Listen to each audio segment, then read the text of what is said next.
उनका अभिनंदन 50 इसमें देगा, किसी की मोटरसाइकिल लेगा उसमें पेट्रोल डलाएगा या गाड़ी से जाएगा लौट करके आएगा। अगर उसका छोटा मोटा केस चल रहा है वकील के पास जाएगा, वकील वहां तैयार बैठे रहते हैं। फिर वो अगर तारीख पूछने भी जाएगा तो तैयार बैठे रहते हैं। ए मेरे भाई और बहनों, मैं आपसे कहना चाहता हूं, ऐसे जो केस चल रहे हैं हमारे गांव में, जिस तरह के केस हैं उनको अपनी पंचायत में ला करके तहसीलदार और एसडीएम को बुला करके वहां ही उनका समाधान कराइए। आपको उसकी दुआ भी मिलेगी और वो गरीब आदमी जो 200 रुपये उसके 100 रुपये खर्च हुए, शाम को लौट करके वो बच्चों के साथ बैठ करके वो सब्जी लाएगा, खाने को कुछ फल लाएगा, तो आपका गुणगान गाएगा, आपको आशीष देगा। इसलिए हम इन कामों में भी अपना हाथ बढ़ाएं। पंचायत राज संस्थाओं के चुने जनप्रतिनिधि महोदय 1 अप्रैल 2024 से कह रहे थे मेरे अध्यक्ष जी, अरे हमने आते ही 1 अप्रैल 2024 से 10% मानदेय बढ़ाया कि नहीं बढ़ाया? हमने सभी का बढ़ाया, हमने सभी का 10% मानदेय बढ़ाया। आप और कह रहे हैं बढ़ाया कि नहीं बढ़ाया? उन्होंने तो नहीं बढ़ाया, हमने ही बढ़ाया, किसी और ने नहीं बढ़ाया। ग्राम पंचायत भवनों के निर्माण 371 ग्राम पंचायत भवनों का निर्माण भी पूर्ण कराया। ग्रामीण सड़क तंत्र को सुदृढ़ करने के लिए 200 विधानसभा क्षेत्र में 1000 करोड़ रुपए की लागत से मिसिंग लिंक भी दिए। नॉन पैचेबल सड़कों के 1631 कार्य भी कराए। इनमें से 530 किलोमीटर लंबाई की 309 कार्य पूर्ण हुए हैं। मैं आपको बताना चाहता हूं, जब हमारी सरकार आई तो हमारे मन में यह भाव था कि हम राजस्थान का विकास कहां से स्टार्ट करें, क्योंकि जिस तरह से हमें स्थिति देखी, हमने देखने को मिल रहा था बहुत बड़ा घाटा, हर क्षेत्र में कर्जा। हमने देखा कि हम कहां से इसका स्टार्ट करें। हमने सोचा, विचार किया, हमने एक राजस्थान का रोड मैप बना करके हमने तैयार किया कि सबसे पहले हमें आवश्यकता किस बात की है। हमको लगा सबसे पहले आवश्यकता, हमारे यहां 3 बातों की सबसे बड़ी आवश्यकता है। वो आवश्यकता है हमारा पानी, हमारी बिजली और हमारे युवाओं को रोजगार देना। ये हमारी सबसे बड़ी आवश्यकताएं लगी। मेरे भाई और बहनों, मैं आपके बीच में कहना चाहता हूं, हमने पानी के क्षेत्र में काम किया।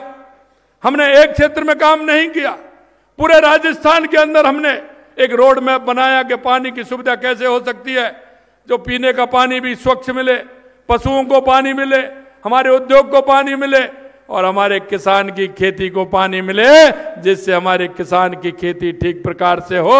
हमने कहा, क्योंकि वो कहते थे कि हम आलू से सोना बनाएंगे। मैंने कहा वो मशीन तो मेरे पास नहीं है, लेकिन इतना जरूर है, अगर राजस्थान के किसान को खेत के लिए अगर पानी मिल गया तो ये मेरी धरती मां जरूर सोना उगलेगी।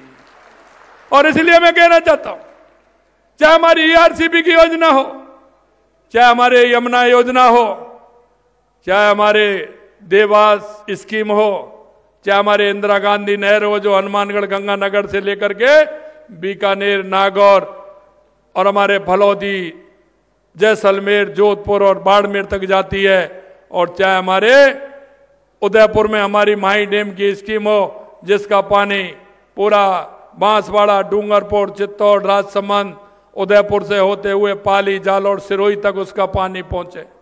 हमने उस क्षेत्र में काम किया, और हमने उस क्षेत्र में काम ही नहीं किया, हमारा काम आगे हमने बढ़ाया।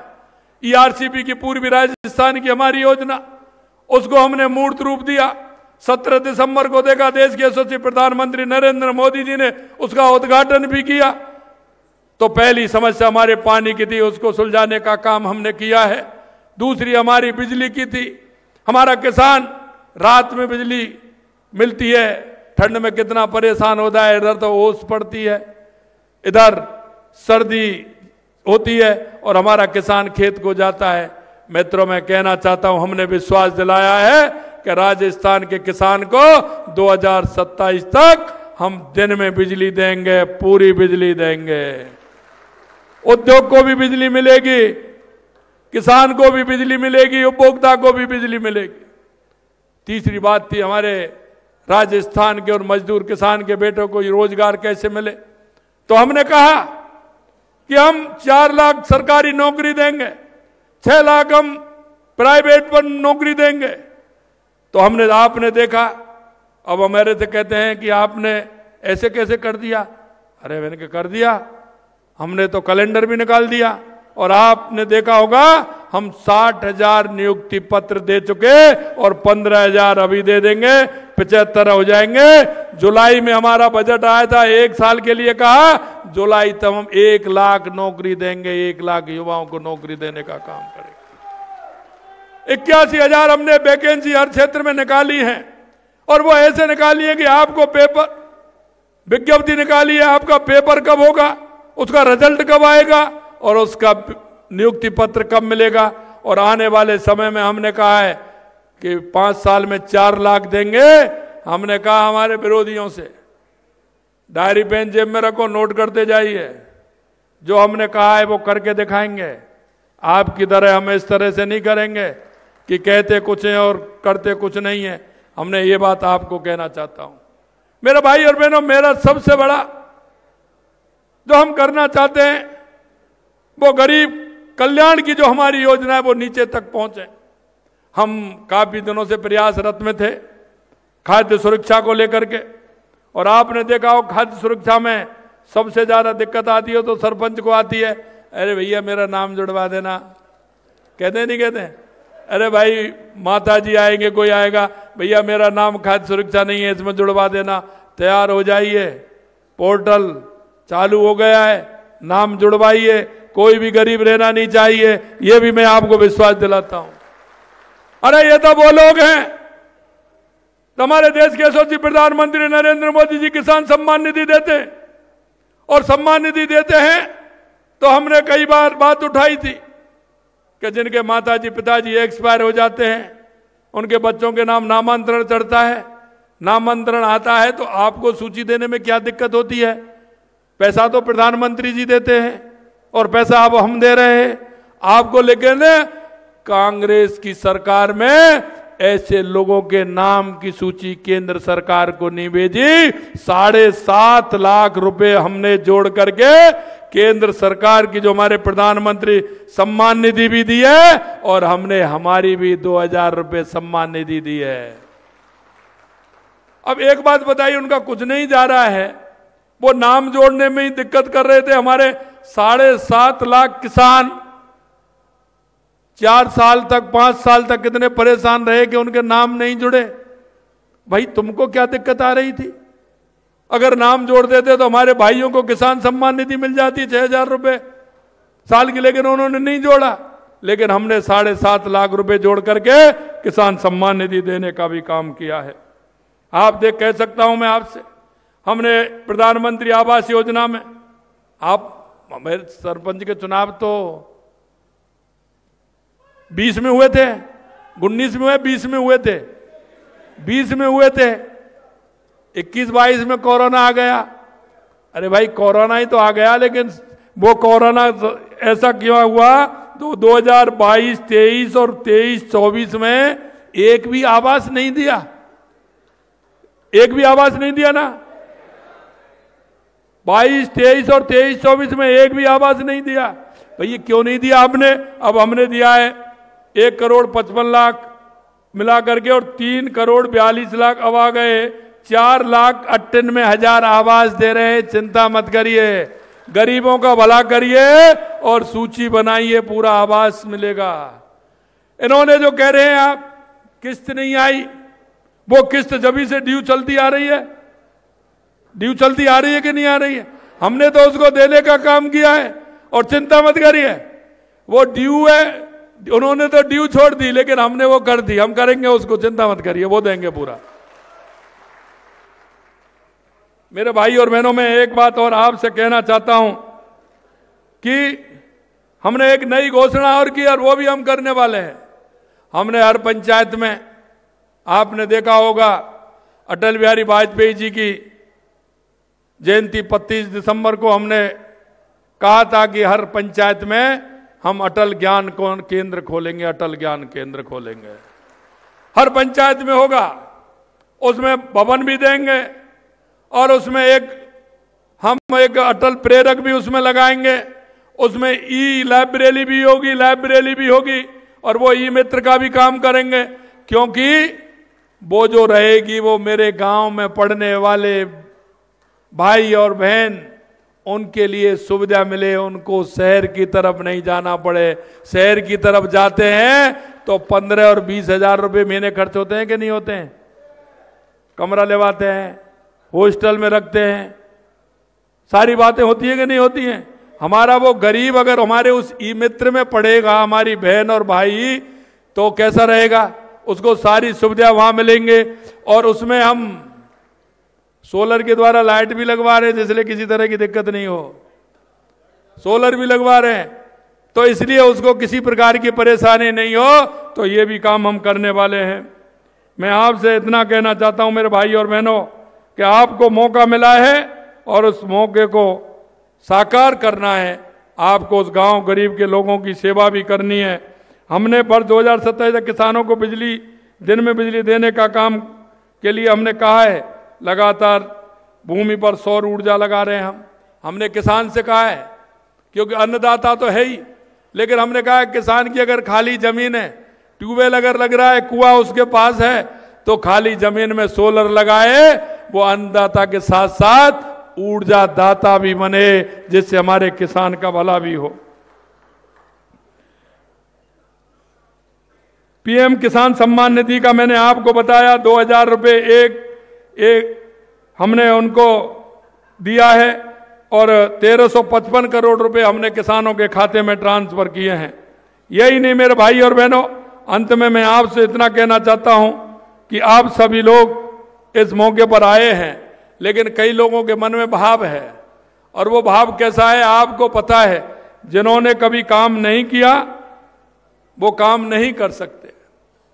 हमें गांव का वो व्यक्ति दिखता है, गांव की वो परेशानी हमें दिखती है, उस परेशानी को देखते हुए हम काम करते हैं। आप किसान हो, किसान क्रेडिट कार्ड तो है, लेकिन गांव में जाते हैं तो दूसरी पंचायत में जाते हैं तो कैसे पूछते हैं, सरपंच साहब आपके गांव में पैदावारी ठीक है क्या? पूछते हैं कि नहीं पूछते हैं? पैदावार कैसी है सरपंच साहब बताइए? फसल तो ठीक है? हाँ ठीक है। और दूसरी बात क्या पूछते हैं? दूध हो रहा है कि नहीं हो रहा है, दूध मूध हो रहा है कि नहीं हो रहा है? पूछते हैं कि नहीं पूछते हैं? अगर दूध नहीं हो रहा है तो सरपंच को चाय कैसे मिलेगी? कह देंगे सरपंच साहब दूध ही नहीं है, चाय कैसे मिलेगी? पानी से काम चला लो है। तो हमने कहा कि भाई सरपंच को चाय मिलनी चाहिए, उनके बच्चों को जो भाई उनको दूध मिलना चाहिए, घी मिलना चाहिए। हमने 1 लाख रुपए गौपालक क्रेडिट कार्ड लागू किया है हमने, और वो भी ऋण मुक्त, उसकी ब्याज नहीं है कोई, जिससे कि वो व्यक्ति अपने बच्चों के लिए, कोई आने वाले रिश्तेदार के स्वागत सम्मान के लिए वो अपने गाय भैंस रखे और आने वाले बच्चों को और अपने आने वाले लोगों का स्वागत सत्कार करे। इसलिए गौपालक क्रेडिट कार्ड देने का काम हमारी सरकार ने किया है। हमारे गांव के किसान पशुपालन का काम है। अगर उनका पशु बीमार हो जाता है और हॉस्पिटल में दिखाने ले जाता है, तो या तो वो सरपंच के पास जाएंगे, सरपंच साहब हमारी भैंस गाय बीमार है, कैसे करें, इसको ले चलो। तो वो कहाँ जाएंगे? किसी साधन वाले के पास जाएंगे, कोई मेटाडोर होगी, कोई कुछ होगा, ट्रैक्टर होगा, ट्रॉली, उसमें जाएंगे। उसके 400-500 रुपये लगेंगे। लगते हैं कि नहीं लगते? भाड़े पे लेके जा रहा है, लगता है कि नहीं लगते हैं? अब इन बातों को कौन देखेगा? अगर लगते हैं, ले जाओ, गाय बीमार है, दिखा के लाओ। हमने उसका भी प्रबंध किया है मेरे भाई और बहनों, कि वो उनको ले जानी नहीं पड़े, मोबाइल वैन जाएगी, आप फोन करेंगे, आपका इलाज आपके घर पर होगा, आपके पशु का इलाज। इसके लिए 536 मोबाइल वाहनों द्वारा 30 लाख पशुओं का उपचार किया जा रहा है। हमने ये भी किया है। ग्रामीण क्षेत्र में बेहतर चिकित्सा एवं स्थापित तंत्र सही हो, उसके लिए हमारी सरकार कृत संकल्प है। यही नहीं, गर्भवती महिलाओं को निःशुल्क सोनोग्राफी जांच भी हमने फ्री की है, और इसमें सुविधा उपलब्ध कराई कि 72,000 से अधिक कूपन भी जारी कर दिए गए हैं। राजीविका परियोजना के तहत 4 लाख से अधिक स्वयं सहायता समूह गठन किया है। 48 लाख ग्रामीण परिवारों को उसको लाभान्वित किया है।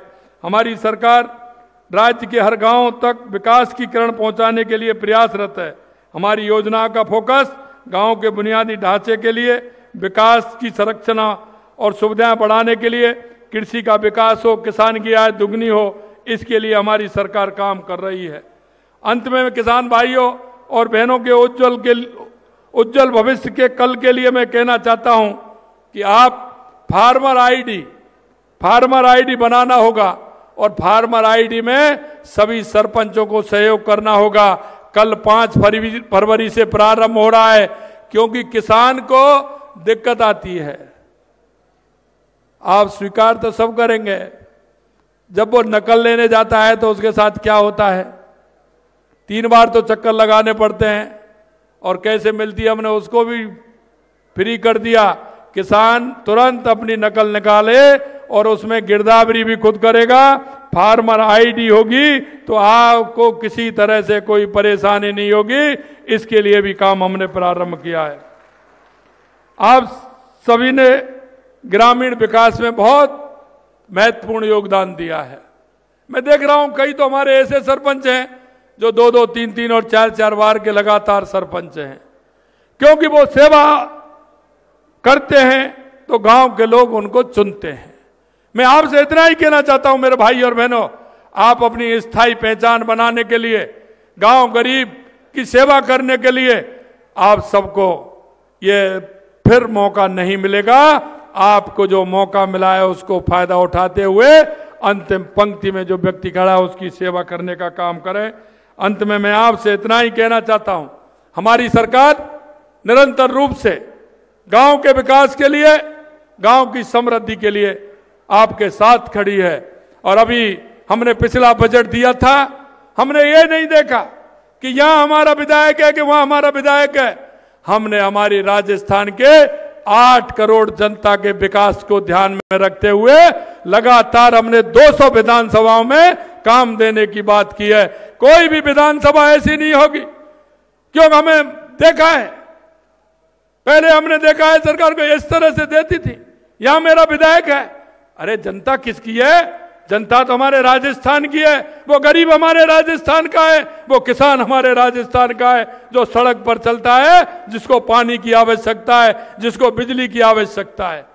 और अभी हमने कहा है कि हम राजस्थान की 8 करोड़ जनता के लिए काम करते हैं। हमने 200 विधानसभाओं में लगातार हमने बजट दिया। एक भी ऐसी विधानसभा नहीं होगी जिसमें हमने बजट नहीं दिया होगा। हर 200 विधानसभा में बजट दिया। और अब भी मैं कहना चाहता हूं, जहां हमें आवश्यकता लगेगी, जहां हमें ऐसा लगेगा इस विधानसभा में यह आवश्यकता है, हमारी सरकार राजस्थान की 8 करोड़ जनता के लिए काम करती है। गरीब जो अंतिम पंक्ति में हमारा किसान मजदूर खड़ा है, उसके लिए हमारी सरकार काम करती है। हम जानते हैं, हमारे उस किसान और मजदूर के बेटे को हम जानते हैं कि उसके पिताजी किस तरह से पैसा लेकर के आते हैं, रात के अंधेरे में जाते हैं और वो पैसा लेकर के अपने बेटे को पढ़ाते हैं। लेकिन पिछली सरकार ने किस तरह से कुठाराघात किया कि बेटे ने कहा कि मेरे को कोचिंग कराइए, मैं नंबर लाके बताऊंगा। पिता का विश्वास था कि मेरा बेटा कह रहा है तो लेकर के आएगा।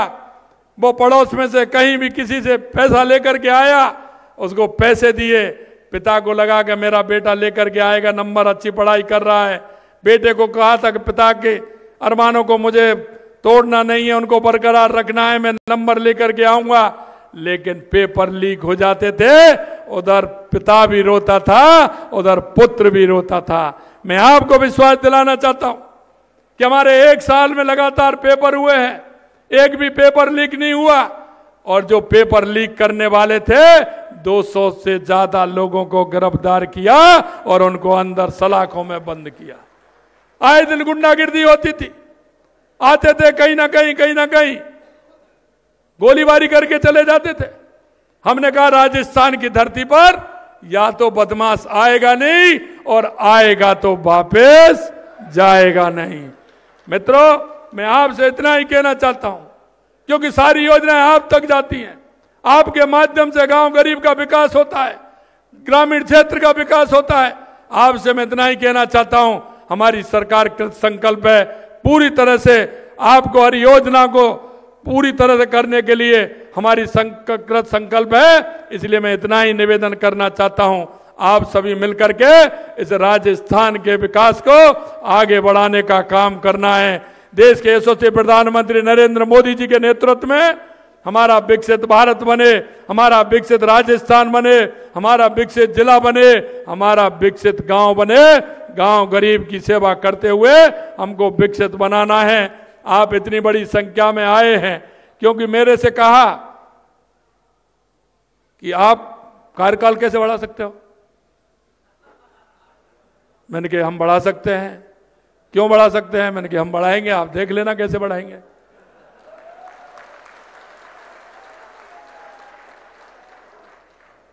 अब वो इधर उधर रास्ते निकाल रहे हैं। मैंने सारे रास्ते बंद हैं, चिंता मत करिए, कुछ नहीं होने वाला है। अरे मेरे गांव का गरीब की सेवा करने वाला, गांव गरीब की सेवा करने वाला, हमारी योजनाओं तो अंतिम पायदान तक पहुंचाने वाला, ये मेरा जनप्रतिनिधि। अगर उसकी बात नहीं सुनी जाएगी तो किसकी सुनूं? मुझे पता है, मैं एक ही बात कहना चाहता हूं मेरे भाई और बहनों, आपसे एक ही बात कहना चाहता हूं। आप मन से जो मैंने कहा है, अगर आप सेवा करेंगे तो आप चिरंजीवी रहोगे, चिरंजीवी रहोगे, चिरंजीवी रहोगे। इस आशा और उम्मीद के साथ, क्योंकि चाहे केंद्र से आए चाहे राज्य से आए, जैसा मैंने कहा, वो योजना धरातल पर मेरे भाइयों आपको ही उतारनी है, आपको उतारनी है।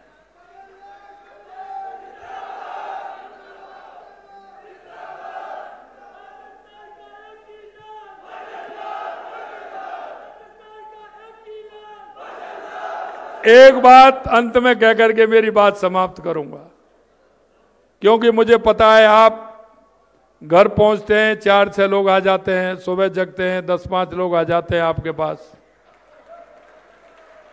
और वो आपसे कहते हैं कि सरपंच साहब मेरी ये परेशानी है।